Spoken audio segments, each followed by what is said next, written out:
And as I had started a little bit ago, Laura Morrison is normally your host for Second Saturdays, but she's currently on vacation. So she asked me to step in, which I'm more than happy to, especially since I had the opportunity to meet Mick last year and make the recommendation that she hosts the Second Saturday with us. Um, as usual, like I said, we are being recorded, so this will be available for other viewers, afterwards. Once we get the presentation going, I'll have everybody mute your mics. And if you're okay closing out your video as well, that way Mick has full bandwidth and there's not any interruptions. Does anybody have any trouble using the chat feature or raising their hand feature? Is everybody comfortable with that? All right. Sandra, Well, let's. can we practice a chat? I just want to know where everyone's calling in from and use a chat. San Diego, Alabama, Virginia, nice. Colorado, hey. iPad number 4. You don't have your name, but it says iPad number 4. Got Georgia, Washington, California. iPad number 4 is from California. I think that's everybody for That's now. that's great. So, give you a little bit of backstory. Again, for those who may not know who I am your current national president. You all voted me in for a second term, so thank you very much. Really appreciate that. And looking forward to leading the group for another 2 years. And just as an illustration to show how far our reach can go depending on where we reside, I happened to meet Mick last September attending an exhibition for the women of the DMV. So, for those of us who are on from the Maryland, DC, Virginia area, there was a huge push to have women artists in the Maryland, DC, and Virginia area to show, I think it was a total of 19 venues. And the first exhibition took place at the Katzen Gallery at American University. And while there was this huge crowd downstairs where the Women of the DMV show was being hosted, I snuck upstairs to the third floor just to see what else was going on inside the gallery. And I come across this most amazing, beautiful floor to ceiling dress. And I'm like, oh my God, what is this? And another young lady is watching me ooh and ah and just sort of drool over this amazing creation. And she says, the artist is over there. You can go say hi. So, okay, let me go say hello. And I introduced myself to Mick, and she starts to tell me a little bit about what this creation is all about and a little bit of her background. And of course, being the WCA president that I am, I hand her my card and I say, would you be willing to share your story during the second Saturday? And she didn't hesitate and she said yes. And so I am tickled and thrilled to have Mick, and it's Boekelmann, how to pronounce Bogelman. her last name. Hmm. And I really want to make sure that she has plenty of time to share her story. And she will have some prompts in between her presentation to allow for some interaction with us, which I love. And then there will also be time for question and answers at the end. So, with that, Mick, I'm going to let you sort of introduce yourself with your background, and then we can get started with the presentation. I'm so happy that you're here. Thank you so much, Sandra. And when I met Sandra, yeah, I think there was just a good connection. And so that's also why I said yes. I'm here located in Princeton, New Jersey, and I grew up all over the place, but I put that in the presentation. So I will introduce myself through the presentation. And I'm going to start the presentation now. I will share my screen. The presentation is titled More Than Documents. At the end, we'll see that, we are all more than our documents. Think about documents. For example, passports. That's an important document that some people have. I have one. And if you looked at my passport, you would know my place of birth or my nationality that I have now. And let's think about other documents. For example, health records. You would know my cholesterol levels if you looked at my health records or my vitamin D deficiencies. So I'm just presenting you some documents that could be in manila envelopes, so, that's representing important documents that we show people about ourselves. Think about other labels that we have in this world, or descriptors about ourselves, or even CVs or my bio. So if you look at my bio, it would say maybe she was born in Quezon City, Philippines, and raised across Germany, Israel, and the US. And central to her work is the manila envelope. So that's all good, but it doesn't describe my full lived experience either. And I'm hoping that my presentation will give you a little bit more context of my art journey. So I would like to know, since now you know where I was born, what city and country were you born? Just use the chat. Detroit, Michigan, Rockville, yeah. Vietnam, San Diego, all right, New York City. So we're all coming from different places. And thank you so much for sharing. I'm going to share with you, I'm going to try to summarize my life in 3 acts. So you know where I was born. So my 3 acts go like this. The first act is I was born in the Philippines. And if you ever want to see my inner child, what she looks like, this is what she looks like. Likes adventure, still likes bananas. I am describing the first act as someone who's between 0 to 25 years old. Within those years, I moved 16 plus times, and my father dies when I'm 16 years old. So think about where you were in your first act, 0 to 25 years old. Here I am in my second act. This is a picture in Florence, Italy, where I am learning the techniques of Caravaggio.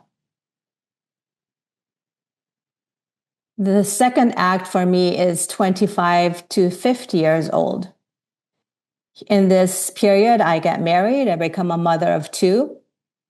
And then art enters my life in a serious way at age 31, when I attend my first painting class at an adult education school. So I am a late starter. This is the third act. And in the third act, the manila envelope enters my art practice. In the third act, it's the period between 50 till the end. I am in exploration mode, and I am entering a space that is unknown to me. In this act, I haven't moved at all. There's more stability in my life, and my kids are grown, and my partner is disabled and becoming weaker. So there are a lot of new things happening for me. Here's a prompt for you. What age did art seriously enter your life? So when you saw my third act, you saw that the manila envelope entered my art practice. I'd like to share with you how that happened. How did I become, how did I transition from a traditional oil painter to putting manila envelopes into my work? It happened during 2016 to 2019, during the first Trump administration. In this period, I felt very uneasy and not safe in the US.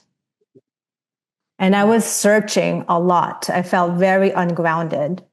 And this is a time where I went to my mother. because she could give me a sense of home and belonging. And so I asked her what her fondest memory of the Philippines was, because I had a hope that if she gave me her memory, that I would feel grounded, I would feel at home. So this is what she told me. When she grew up in Bicol, in a province of the Philippines, she loved seeing workers process abaca fibers, and the fibers would shine like gold in the sunlight. And this is a picture of those fibers. This abaca fiber comes from a native banana plant of the Philippines.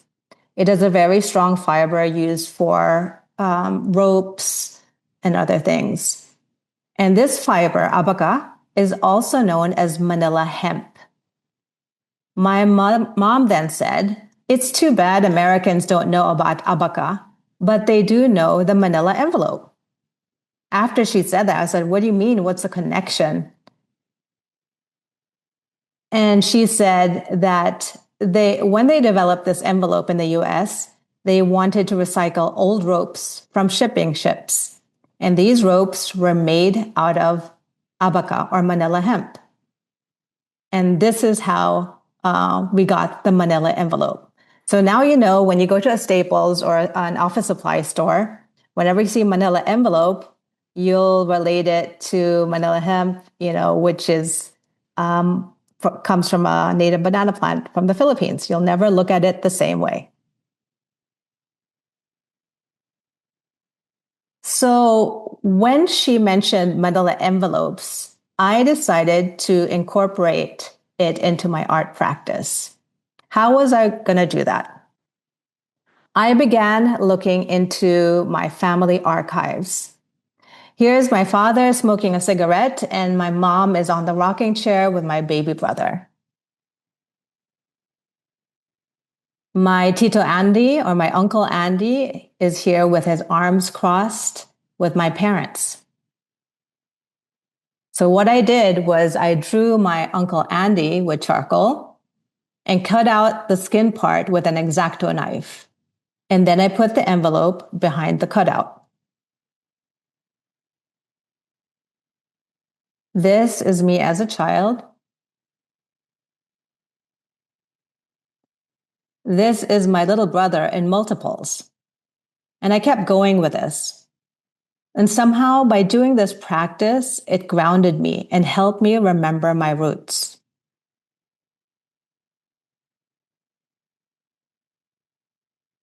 What are 3 words tied to a memory you carry? My 3 words are warmth, family, and laughter. But then 2020 happened, and we all know what happened then, right? It was COVID-19 pandemic. But there were also other very troubling things happening in the US. One of them was also the rise of anti-Asian hate that intensified. So when that happened, within my circle, even my cousins, were all very terrified. And my artist friends as well, they, from what I heard, they couldn't really function. Like people were having problems creating. And the same was for me. I couldn't create. So one day I said, I can't go on like this. So what I said was like, I'm going to turn my brain off and I'm just going to get an X-Acto knife and start cutting. And so what happened was it was almost in meditation mode. Like I wanted to feel grounded and safe. And what happened was I started cutting out floral patterns. You see here some of it. And I kept going. So instead of charcoal, I was just using my X-Acto knife to draw. And these floral patterns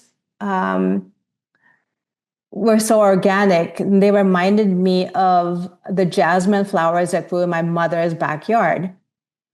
And jasmine is also the national flower of the Philippines. On the left, you see it's my father holding my older brother's hand.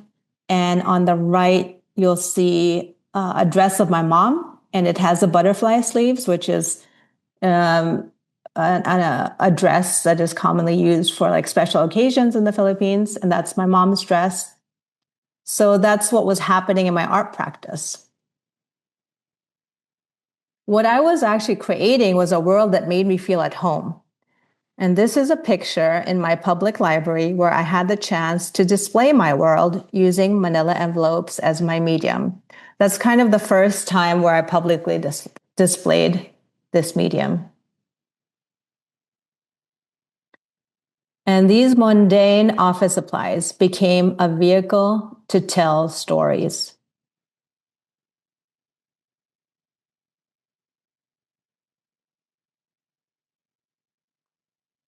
And now the manila envelope evolves. In 2021, I get to go to my first artist residency at the Chautauqua Institution. Here I am age 51. The manila envelope becomes sculptural, and I create a dress. This is my dorm room where I am working on the dress. This was a residency that lasted 5 weeks, and I didn't have to think about any family responsibilities, and I could just concentrate on this art. And I don't think I would have created a sculpture out of manila envelopes if it weren't for this residency, where I had really time and the freedom to think about things. What was great is that by the end of 2021, I got to display this dress at the Princeton Art Museum, at the Princeton University, not art museum, at the university, where the dress was activated by a performance artist, Anito Gavino. We put the dress on her very carefully, and she started dancing and also chanting. She was chanting the words that I embedded in the dress. In the dress are words that I asked my elders to give to the younger generation. And they were words of encouragement. So she's here dancing slowly and chanting the words of the elders. Since then, the dress has been shown, I think, 4 more times in different places, but this was the only place where it was actually worn and was activated like that. So this was in 2021. And this is in 2025 at the Katzen Arts Center at American University, where I met Sandra Davis.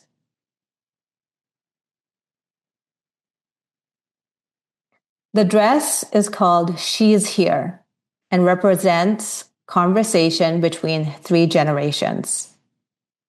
So this is an external conversation I'm having with the generations. But the manila envelope also opened up an internal conversation for me. As you remember, in the first act, I moved 16 times, and my father dies when I was age 16. So there was a lot of instability and grief that probably wasn't processed that healthily. Here is a piece that I made. It is my father with his cigarette again and holding my hand as a little kid. And it is woven abaca in the back of a manila envelope cutout. So I made that of ourselves. And this work, just getting back to the archives, looking at my roots, made me, I think, confront the things I had to resolve within myself. And I started going back to oil painting again. I started making these resting women figures. And I cut them up. You know, sometimes when we create, it shows us something about ourselves, even if we don't understand it at the moment. Now, in hindsight, I think I was addressing how fragmented I felt. being uprooted so many times and losing a father at a young age. So when I cut this up, I looked at it and it reminded me of a character in Filipino mythology. And she is called the Manananggal. In the myth, the Manananggal is depicted as a monster. Attach their torso from their lower half. People can prevent her from becoming whole again by scattering salt, garlic, or ash on her lower body. So in that myth, she was a monster, but in my version, I ask, well, who severed her in the first place? And why is she being demonized? And maybe her power is misunderstood. Maybe all she wants is to be whole again. So I reframed her, and this is my version. In my version, I use a manila envelope to connect the two body parts again. There are fragments of nature within the manila envelope which help heal her. And she is whole again.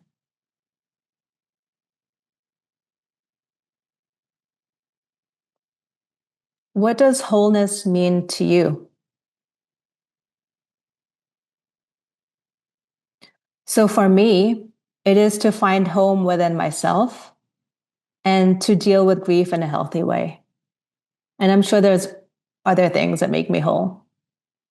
But I think those were two important ones that I understood.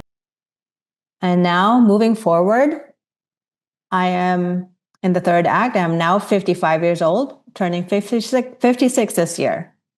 What am I doing? Well, I started this year with a meditative daily art practice, and it looks very nonlinear. It has led me to new experiments. I am ready to explore the unknown. I am open to new adventures. And I am able to lean into my intuition. I really don't know where this is all leading me, but I do know that we are more than our documents and have much more to explore about ourselves and others.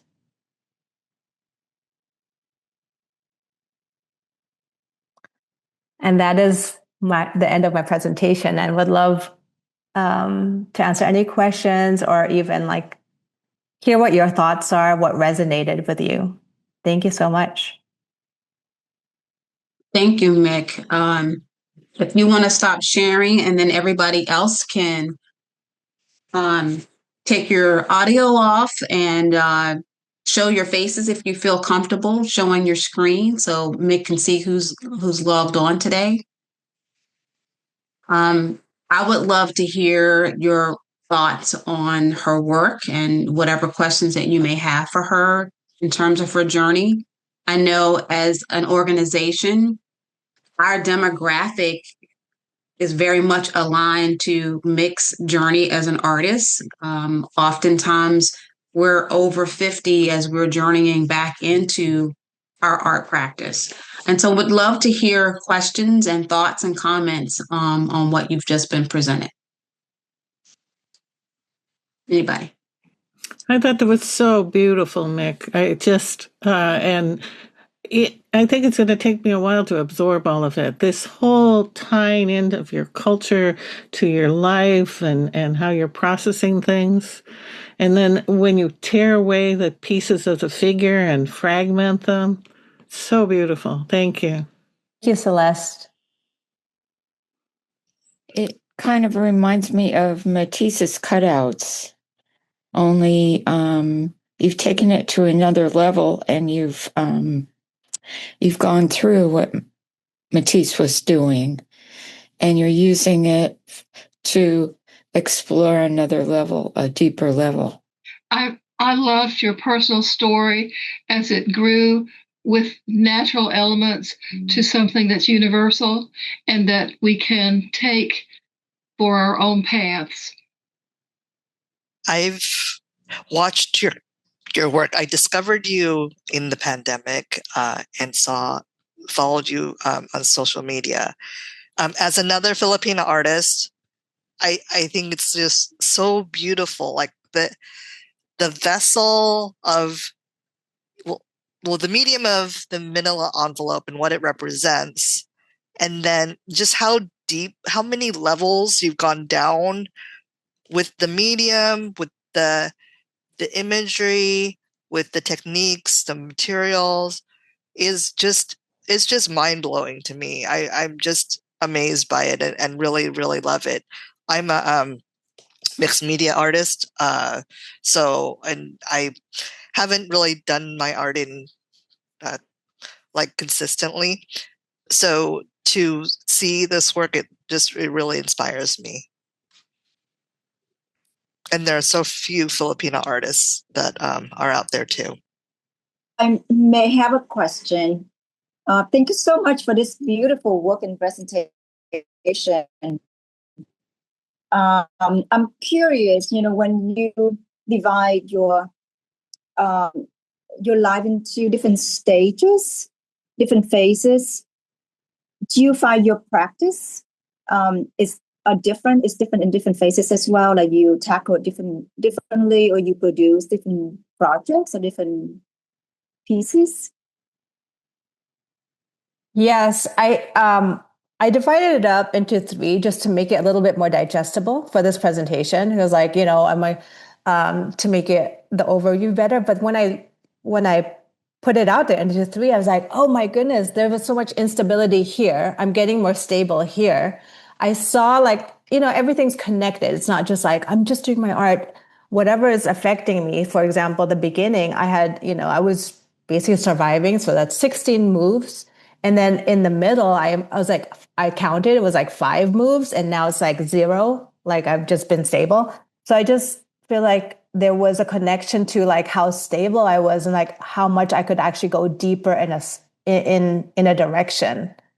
And that occurred to me. I'm like just looking at and also I think maturing as a woman, you're still trying to find your place, or like the roles that have been given to us. And then I feel like in the third one, which is I really like this period where it's like, you ask yourself what really matters, and like even the roles or the things that were put upon you, it kind of falls away, which is nice because then you get to the essence. I'm just getting to the essence of myself, which is very freeing. I kind of like that. Yeah. Thank you so much. And thank you for sharing your journey. It's inspiring, especially when you say you got your first residency when you were 51. Amazing. Thank you. Questions or thoughts? Does anybody want to share a little bit about their own journey? I know for myself, I was turning 50 when I got laid off of a job. And, oftentimes we identify with our jobs, right? I am whatever it is that you do for work. And it took me a minute to grasp the fact that I now had some time to revisit the art again, and became very focused on, okay, I'm not just this person that works for a financial institution. I am an artist, and I can actually start saying that first as part of my introduction of myself, right? Does anybody else have similar stories or a similar feel around their particular art practice now? Definitely.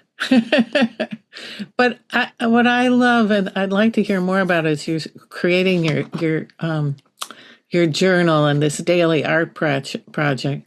And also the thing that draws me is this concept that you've used your heritage, and this manila envelope must have really called to you very strongly that you're continuing to use this as part of your practice. Was that hard? Was it hard to, you talked about the dangers of being Filipino during COVID or now with Trump. Okay, I thought maybe someone was asking another question.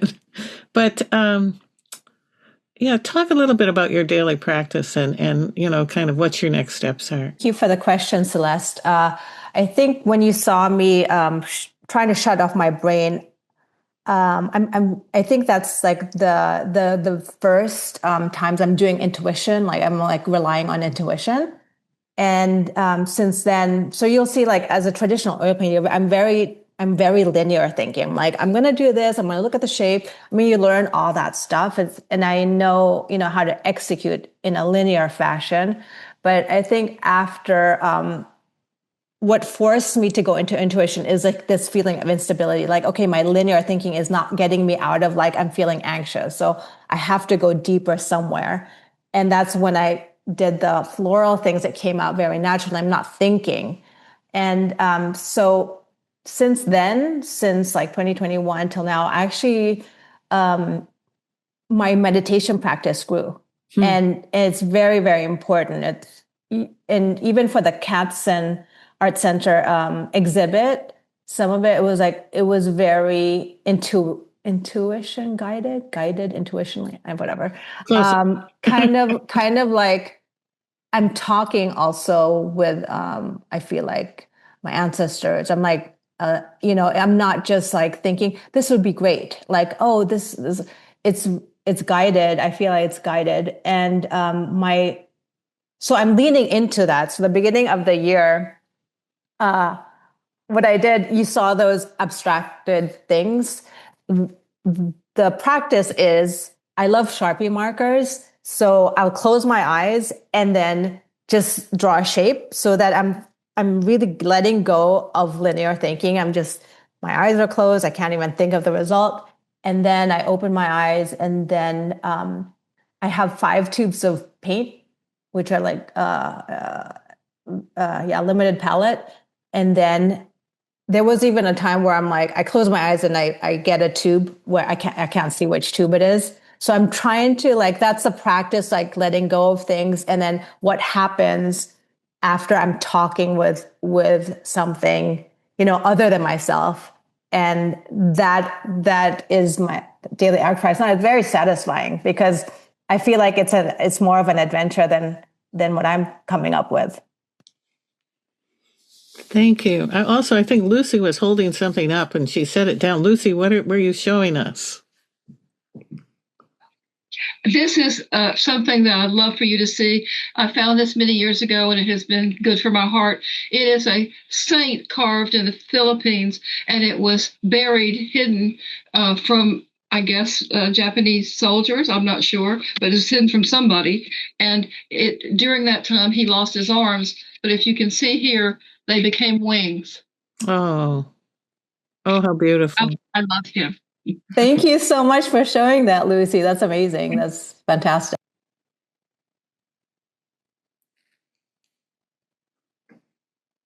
Mick, do you have any other pictures that are closer up of the dress or the beautiful shawl that was at the Quezon? Do you have any of those pictures at all? Yes, I do. I didn't upload them, but maybe I can.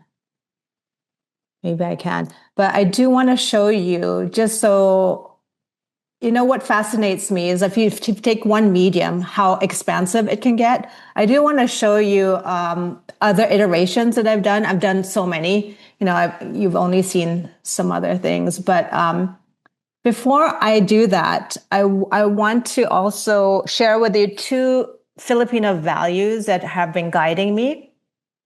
So I quickly drew this, and I just want to show you what they are. And okay, and I'll just explain I'm going to share. Okay. All right. So one of the values that I've decided I'm going to really lean into, it's called kapwa. And I think I talked to Sandra about this, but basically it's the shared self. So for example, I think when Sandra and I were at the museum, we was talking, if I look at Sandra, I see a little bit of myself in her, and Sandra hopefully sees a little bit of herself in me. So we share this humanity, we share something, like we're not separate. beings. And I think that is a very pre-colonial Filipino value, which I want to carry on, and which I think is very important now in today's world, also in today's society where everyone's so individualistic. I think that this could be very helpful. And then another value is called bayanihan. So in the Philippines, there's this, I think in rural villages before, they would, if a neighbor had to move or build a house, they would build this bamboo hut. And then everyone in the village, you see my stick figures, they're carrying the house on bamboo sticks, so on their shoulders. And this is a real thing. You just Google it, and then there's still like photographs of this happening. And they'll carry it to wherever location.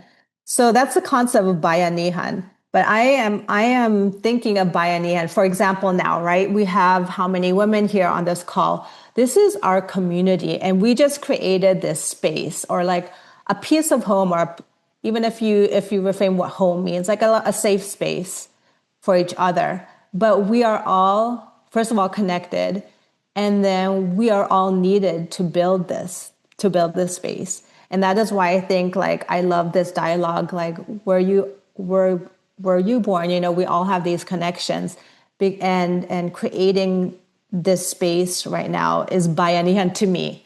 So again, kapwa, meaning, you know, shared self, like I see myself in you, you see yourself in me. And we are not separate. We are not separate. We are connected.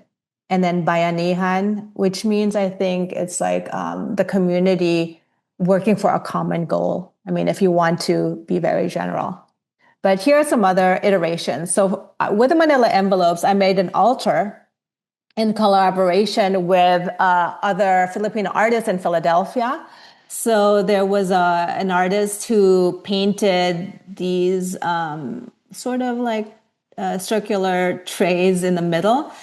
And we put pictures of parents or ancestors or heroes on this altar. And then the flowers that are similar to jasmine flowers, those are the manila envelopes. I put them around. So it became an altar piece where we honored our elders. This is some cutouts where I felt like the women connecting to nature. The woman becomes a tree, basically. Yeah. So that was one of my sessions where it became very intuitive. There was no drawing at first. I just started cutting out, and somehow this happened. I have painted manila envelopes. So like, I'm just trying everything. Like, what can I do with this manila envelope? I made big sculptures in the corner of my studio. I have cut it out and I shone light through it just to see how shadow play works. So those are just some iterations. I'm hoping it would, you know, encourage you to whatever medium you have you can push it in so many different ways. And experimentation, I think, is great. Do you learn scissor cutting as a child? I didn't.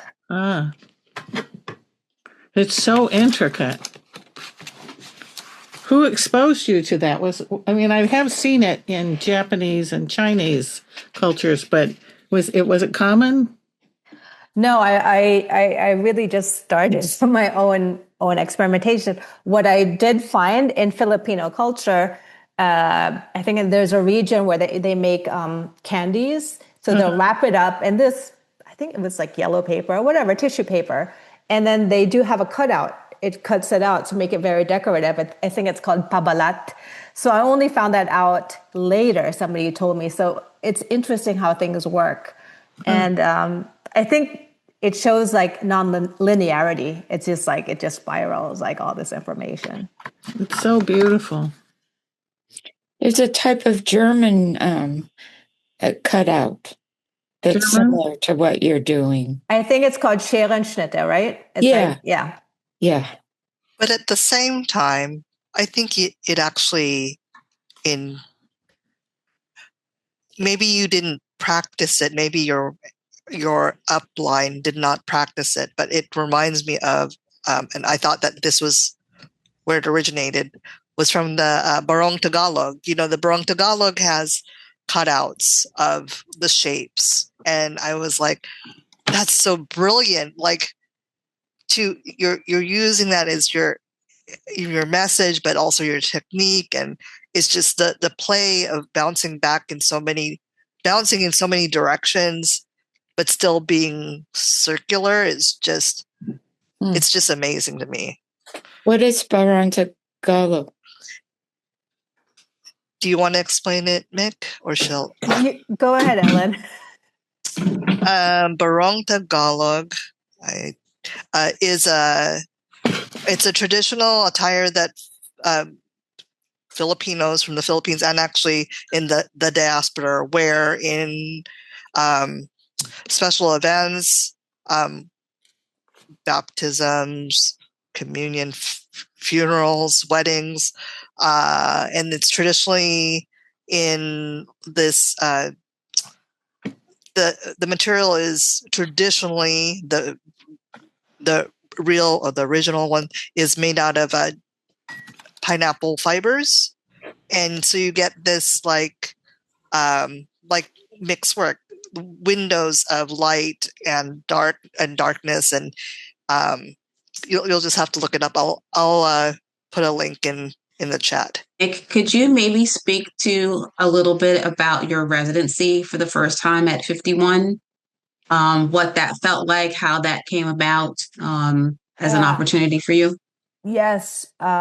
So with the encouragement of others who have done a lot more residencies, they say, hey, apply. And I've applied to many things. I've gotten rejected. But when I got this, I mean, I was really like, how is this going to be? It was amazing. It was intergenerational. So we had people from like 24 years old or 22 years old till like maybe 65 or so. What I valued with this residency, and if it's the only one I'm ever going to attend, it's like it was the best. And I will tell you why. Because the application process was curated, and there was a lot of intention from the people who wanted to build this residency so that it would become a very dynamic kind of like group. So in their application process, they intentionally put down how are you building community, in your area? What do you think about social justice? All this stuff. So what I found out is after they received so many applications, they curated basically 100 applicants who had similar interests. So when they whittled it down to 35, it was like a sculpture that they created just with people. I was really amazed because we had similar values, but came from very different parts of the United States. So when we met, these are strangers, we're like, oh my goodness, like we just resonated with each other because we had the same values. We were all into like community. We felt very strongly about justice. And these are all different ages. We were very open to one another. So I think it was brilliant the way they did the application process. But coming into it, it was 5 weeks, and they provided, I think, breakfast, lunch, the food and everything. This was the first time I didn't have to make breakfast. Like that, just like, if I could just be, it doesn't have to be there, but that just blew my mind. I woke up, I'm like, what? I don't have to go to a kitchen. And it was like, what's my job? Like my job was to think about my work. Like that was the first ever like space where like I didn't have to think about other people. It's really just about you. I'm like, okay, what will you experiment on? Like what conversation will you have with another artist? Like that was incredible. It was like once in a lifetime. And so what happens when your brain isn't fragmented with other responsibilities, you're super focused and you can actually grow something kind of rapidly and with a lot of confidence. And it was amazing. It was amazing for me. That's how the dress was created. I don't think I would have ever done it without the residency. During this time, though, I really had to let go of responsibilities I really did have. So my daughter was having a hard time during that time. I had to kind of detach myself that it will be okay. So during the time, it wasn't just easy peasy. I knew something was happening at home, and it was like a tension within me that was like, oh, I hope everything's all right. And so my husband took care of it, which is cool. But yeah, it was great not having responsibilities. I didn't have to cook, and everyone was very encouraging. And you had a lot of ideas because everyone was coming from a different place, and so important. Like the diversity of the group, the different ages was really important, and that we were all open, just open, the openness of things. Yeah, and till now, like in the afternoon, I'm going to have a conversation with one of the residents who's like way younger than I am, and we're just going to exchange. Like, so the bonds were also very important. Excellent. I think when we spoke that night when we met, you did mention the fragility of the dress, but also the strength of the dress, and how that was somewhat in part a celebration of your daughter who had been going through this sort of hard time. And I think as women, oftentimes if we're looked at being strong, we're looked at being hard or uncaring or what have you. And then if we're looked at in a delicate, soft way, then that means we're weak. And I really, really felt that dress just resonated so much with me, that to be able to take that material to create such a delicate, soft, and then to get really, really close up to it and see the clasp of the top of the envelopes where you would like all that was all included, that actually helped strengthen the piece, to kind of held it together, but it was done in such a delicate way. And so thank you for sharing. And what's interesting, Mick, you had mentioned it earlier, there was something that connected the two of us, because I don't know if I would have ever just had this conversation, because you opened up and you didn't even know me, and I just thought there's something special here.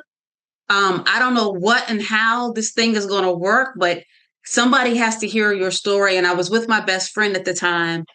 She's like, go talk to her, go talk to her. And I'm like, we sometimes put these artists that we see in these big universities and galleries or whatever so far high up on this pedestal, we don't feel like we can approach them. But there was something about your aura that I just walked up to you and said, hey, my name is Sandra. I'm with women. And it just like we had known each other from before. And I really appreciate that. And you were very, very welcoming.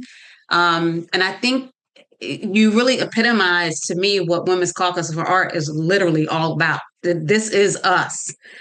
This is what we do across the country. And so it was very natural, even though for others it may not. Like, you wouldn't talk to her? I'm like, of course, of course. And she was willing to tell me her background and her story. And I don't know if everybody feels that comfortable just walking up to people, introducing yourself and telling people what you do. But I recommend it. I highly recommend it, because it was very inspiring for me. And it makes you stop and think about the work that you're creating, and where is it coming from? Where is this thing that you want to say through your art? Where is it going? Does it have to go anywhere? Can it just be an experiment? So lots of questions throughout your presentation. And I see CM just joined and Alejandra just joined. I don't know if you all had questions for Mick at all. I think I have a close-up of the dress. Hold on a second. Let me see if I can find it. I think Anne has a hand up. I could go after you share the dress. Okay. If you finish, unless it's going to take a minute. Nope, I got it. Hold on a second. Let me get it. All right. Can everybody see? I want to close up on this. Like, can you, like, you could literally see the clasp from the envelopes? Yes. My God, that's incredible. Yeah. I mean, to see it in person was just, I was really in like awe. That's so beautiful. While you're doing that, Sandra, I just want to do a commentary on it. You can like zoom in. So I think Sandra and I were talking about the origin. So I actually made this dress for my daughter because it was a shield for her. She was going through a really hard time, and that's why I put the words of the elders in it. And we were talking also, I think, Sandra, about power, what it means, or like strength. And I think the strength of a woman, this is a very feminine thing, right? Like the dress. It's different, right? It's like it has strength, but it doesn't have to be like overbearing, nor is it like a sword. It's not like a sword. It's gentle, but it's strong. It holds up something. And very interestingly, last year, when we went to Quezon, my daughter was there, and she looked at it. She cried when she was at the dress because she remembered that time when she was going through a hard time. And you know what she said? She said, I don't need the dress anymore.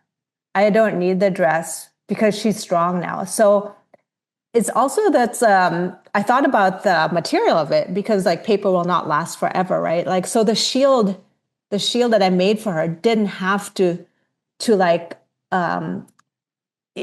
it doesn't have to be worn all the time. Like a shield, it can be taken off. Just a few observations.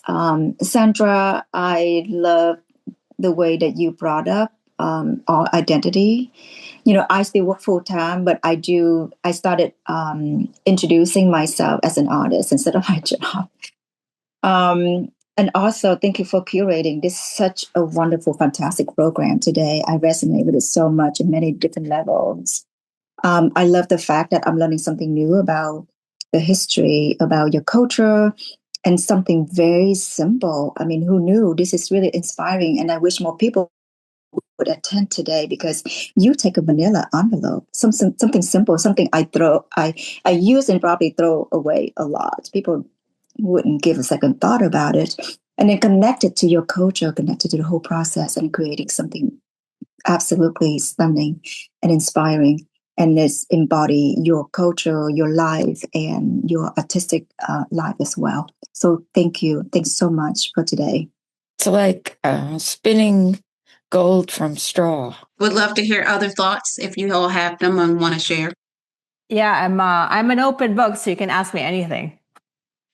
I am blown away. I think it was Ellen. I think you said you followed me through the pandemic. I was like, oh my goodness. Because that's when I was experimenting and I was doing everything and other stuff too. Like, I think, we were just trying to connect. We were just trying to connect with the world. Yeah, I did. Only because I saw the material and I was like, that is just brilliant. But I didn't know that the backstory that the manila envelope was originally made from the fibers from the Philippines. I didn't know that part. So that even that layer is mind-blowing. Yeah, I think going back to a comment before, like, will I be using it? Like, I think I have such a connection to it. Like, will it be like coming, going? I think when I use it, it always reminds me of the conversation with my mother. That's why I don't think it'll ever leave me. I don't think so. When I look at it, it's just like the golden color. It just gives me warmth right away. So just from a very like superficial, like, oh, it's like, oh, it's warming me up. Reminds me of a mango. I don't know, like, but it will always be about the conversation with my mother. The other thing that resonated with me too, especially through your presentation today, is we all have similar stories, I believe. You had showed the little drawing of the Filipino people moving the house on the bamboo. Well, there's a story in my family about my grandmother coming from North Carolina to Maryland. And she was able to stay in a building that was an African American movie theater here in Rockville. And when the owner decided he wanted to turn this building into an apartment building, he was like, "You're going to have to leave. I'm not sure where you're going to go, but you need to leave." And there was another small structure next to this building. And he said, "Well, you can have this structure, but you have to get it off the lot. It's got to be moved off the lot." And so community members and church members in the community put this little house on logs and rolled it down to where this little house still stands, in a community where I grew up. And it's amazing what happens when community comes together to help, right? And so you don't know the significance of that. And one of the folks that helped my grandmother move this house ended up being my grandfather. Right. So you never know where those kind of connections come from when community pulls together and helps out. Well, if you ladies don't have anything else, I think this was a wonderful presentation. I encourage everybody, when you're out and about and you're going to these different exhibitions or these other little community spaces, and you come across somebody that you feel is really interesting, please let Laura Morrison or myself know. We start putting together the second Saturday calendar for next year sometime during the summer. So as you come across these interesting people or these interesting topics or what have you, please share it with us because they really make wonderful second Saturday presentations. We want to hear from everybody. We want all sorts of people to be included in this conversation. And so I really want to take a moment to thank everybody who's attended today. We definitely want to thank Mick for her time and her story and sharing her process and everything. And it was very warm for me to be the host today. And so I appreciate it. And with that, I'm going to stop the recording.